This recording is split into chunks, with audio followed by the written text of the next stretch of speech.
ஒரு காலத்தில் சிவகாசியின் அழகான கிராமத்தில் ஹரி, குகன், அபிலேஷ், சிண்டு மற்றும் பிரித்விக் என்ற 5 நண்பர்கள் வாழ்ந்து வந்தனர். அவர்களின் வாழ்க்கை முழுவதும் சாகசங்களும் வேடிக்கைகளும் நிறைந்திருந்தது. ஒருநாள் அவர்களுக்கு ஒரு கடிதம் வந்தது. தூத்துக்குடியில் ஒரு பெரிய குடும்ப விழா இருப்பதாகவும் அனைவரும் வரவேண்டுமென்றும் அதில் எழுதப்பட்டிருந்தது. கடிதத்தை படித்ததும் அவர்களுக்கு மிகவும் மகிழ்ச்சி. தூத்துக்குடியா, அங்கே நிறைய கடற்கரைகளும் உப்பு வயல்களும் இருக்குமே என்று ஹரி உற்சாகமாக கத்தினான். அவர்கள் அனைவரும் ஒன்று கூடி தங்கள் பயணத்திற்கான திட்டங்களை வகுத்தனர். சிண்டு ஒரு பெரிய வரைபடத்தை கொண்டு வந்தான். முதலில் நாம் பேருந்தில் திருநெல்வேலியிலிருந்து புறப்பட்டு அங்கேயிருந்து தூத்துக்குடிக்கு செல்ல வேண்டும் என்று சிண்டு கூறினான். பிரித்விக் ஒரு பெரிய பையை எடுத்து வந்தான். நம்முடன் தேவையான எல்லா பொருட்களையும் எடுத்துச் செல்ல வேண்டும் என்றான்.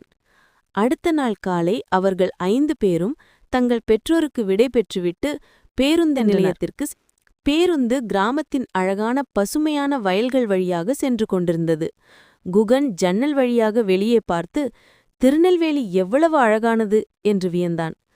பேருந்து தூத்துக்குடிக்கு வந்து சேர்ந்ததும் 5 நண்பர்களும் வியப்பில் ஆழ்ந்தனர். அங்கே பெரிய பெரிய உப்பு வயல்கள், தொலைவில் கடலின் நீல நிறம் மற்றும் பனைமரங்கள் நிறைந்திருந்தன. அபிலேஷ், நான் இதற்கு முன் இவ்வளவு பெரிய உப்பு வயல்களை பார்த்ததில்லை என்று வியந்தான். அவர்கள் குடும்ப விழா நடக்கும் வீட்டிற்கு சென்றனர். அங்கே பல உறவினர்கள் இருந்தனர். எல்லோரும் அவர்களை அன்புடன் வரவேற்றனர். சுவையான உணவும் நிறைய விளையாட்டுகளும் இருந்தன.